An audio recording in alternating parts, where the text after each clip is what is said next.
अस्सलामुअलैकुम नाजरीन। नाजरीन ग्रामी, साहिबानो इल्मो फन के मुताबिक हमारी ये जमीन जो कि बाकी कायनात के मुकाबले में एक नुक्ते की हैसियत रखने के बावजूद अशरफुल मखलूकात यानी हजरत इंसान का मस्कन है, का ये नन्हा सा वजूद भी बुनियादी तौर पर 3 हिस्से पानियों यानी समंदरों से ढका हुआ है, जबकि इसके बाकी हिस्से पर भी पहाड़ों के अलावा सहराओं की हुकूमत है। यानी इसका बहुत थोड़ा वजूद ऐसा है जहां आज अरबों इंसान अपनी जिंदगी गुजार रहे हैं। और अगर हम जमीन को इन मुख्तलिफ तबकात में तकसीम करके इसका जायजा लेने की कोशिश करें तो कई एक ऐसे हकायक सामने आते हैं कि एक दफा आदमी मैवे हैरत रह जाता है। लेकिन जाहिर है इस मुख्तसर वक्त में हमारे लिए ये मुमकिन नहीं, मगर आज की इस ज़ेरे नजर वीडियो में हम कोशिश करेंगे कि इस जमीन के सीने पर फैले हुए उस सहरा से अपने नाज़रीन को मुतारिफ करवा सकें जो कि हजारों मील की वुसअतों के साथ दुनिया के कई ममालिक में अपने पांव जमाए हुए है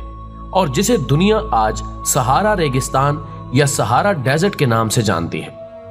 मौजूद ख्वातीनो हजरात, रेत के इस समंदर जिसकी पुरस्कारियत की दास्तानें ज़बाने ज़दे खासो आम हैं, जिनको हम मुनासिब मोड़ पर अपने नाज़रीन के सामने रखेंगे, लेकिन मुनासिब होगा कि पहले इसकी जुग्राफियाई हुदूद का तायुन आपके सामने रखा जाए,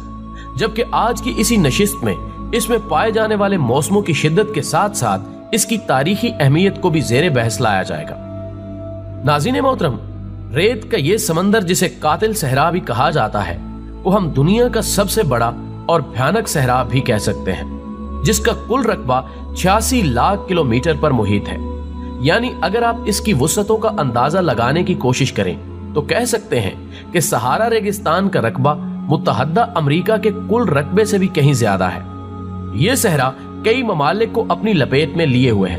जिसका ज्यादातर रकबा शुमाली अफ्रीका के रेगिस्तानों पर मुश्तमिल है और एक अंदाजे के मुताबिक ये 5000 किलोमीटर तक शुमाली अफ्रीका में फैला हुआ है, जबकि इसका कुछ इलाका मिस्र से सूडान और मगरब में मोरतानिया और स्पेन की सरहदों तक फैला हुआ है। इसके अलावा ये लकुदक और खौफनाक सहरा दुनिया के दीगर कई ममालिक में भी अपना वजूद रखता है, जबकि इस रेगिस्तान में सहराई इलाका ही शामिल नहीं बल्कि इसमें मुतअद्दिद पहाड़ी सिलसिले भी मौजूद हैं, जिनमें से एक को हुगर के नाम से भी मौसूम किया जाता है, जिसकी ऊंचाई 2908 मीटर तक है और इसकी चौड़ाई 3800 मुरब्बा मीटर तस्लीम की जाती है, जो कि अल्जीरिया के सरहदी इलाके पर मुहित है। इसके अलावा इसका एक और पहाड़ी सिलसिला जिसको जबल अरकानो का नाम दिया जाता है, लीबिया में भी मौजूद है, जिसकी ऊंचाई 1435 मीटर रिकॉर्ड की गई है। मोहतरम ख्वातीनो हजरात, इस सहरा को इसके असली नाम यानी सहारा की बजाय कातिल सहरा और खूनी रेगिस्तान के अलावा और भी मुतअद्दिद नामों से जाना जाता है, जो कि तमाम तर इसकी मुख्तलिफ सिफात के तनाजुर में रखे गए हैं, जो कि अलग अलग हिस्सों में मुनकसिम है। मिसाल के तौर पर जनूब मगरबी अलजायर और शुमाल मशरकी माली में इसको अपने एक मखसूस नाम से पुकारा जाता है, जिसका कुछ हिस्सा माली में भी शामिल है, जो कि खौफनाक सहराई हवाओं की बदौलत मशहूर है। इस सिलसिले को अफ्रीका के 10 ममालिक में तकसीम किया जाता है। इसके शुमाल में मराकश, लीबिया और ट्यूनिस के ममालिक, जबकि जनूब में माली, मोरितानिया, नाइजीरिया और सूडान के इलाके शामिल हैं। इसके अलावा इसका कुछ इलाका मिस्र में भी मौजूद है, जो कि दरियाए नील के साहिलों पर मुश्तमिल है। नाज़रीन ग्रामी, सहराए सहारा जो कि रेत का एक ना खत्म होने वाला समंदर है, में जब हवाएं अपने जोबन पर आती हैं तो वो इस रेत को मुख्तलिफ शक्लें देती हुई इसमें कई एक रेत के टीलों की तख्लीक भी करती हैं, जिनकी ऊंचाई एक अंदाजे के मुताबिक 750 फुट तक पहुंच जाती है, जो कि बीच सहरा रेत के पहाड़ों की सूरत खड़े मिलते हैं। लेकिन हवा का कटाव इन टीलों की जिंदगी का दुश्मन है। ये ऐन मुमकिन है कि एक रात आप उसमें किसी जगह एक पहाड़ नुमा रेत का टीला देखें, लेकिन अगली सुबह वहां पर एक हमवार मैदान मौजूद हो। और अगर इसके मौसमों की शिद्दत का अंदाजा लगाना मकसूद हो तो यहाँ दिन भर गर्म हवाओं का राज रहता है, जो कि मुसलसल आग बरसाती रहती हैं। लेकिन रात के वक्त यही सहरा एक सर्द जहन्नुम का मंजर पेश करने लगता है, यहाँ तक कि इसके बाज इलाकों में दर्जा हरारत इस कदर गिर जाता है कि वहां पर बर्फ तक जम जाती है। लेकिन जब दिन को यहाँ गर्म हवाओं और खौफनाक तूफानों का राज होता है तो इसका दर्जा हरारत 183 फ़ारेनहाइट तक पहुंच जाता है।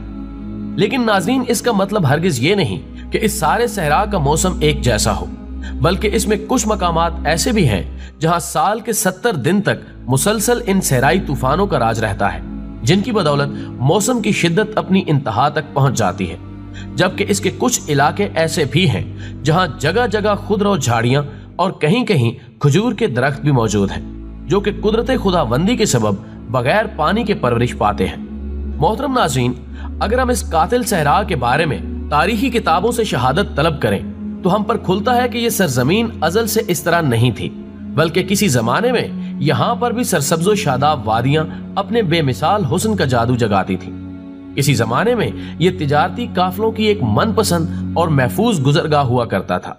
लेकिन तारीखी शहादतों के मुताबिक तकरीबन 3000 साल कबल मसीह में इस इलाके पर मौसमी तब्दीलियों ने इस कदर अपने असरात छोड़े कि इसके खदोखाल तब्दील होकर रह गए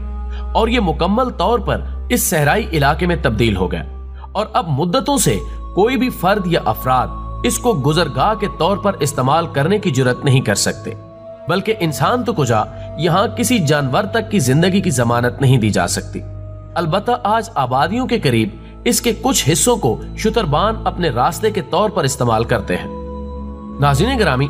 आसार कदीमा से दिलचस्पी रखने वाले दुनिया के मुख्तलिफ माहिरीन का दावा है कि यहाँ से मिलने वाली जानदारों की बाकियात ये गवाही देती हैं कि किसी जमाने में यहाँ अजीमुल जुस्सा जानवरों और दरिंदों के अलावा ऐसे हशरातुल अर्ज भी पाए जाते थे जिनका कद एक आम इंसान के बराबर हुआ करता था।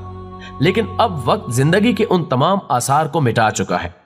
इसके अलावा यह भी बताया जाता है कि दुनिया के खौफनाक तरीन और जहरीले सांपों का मस्कन भी कभी मौत की यही वादी हुआ करती थी।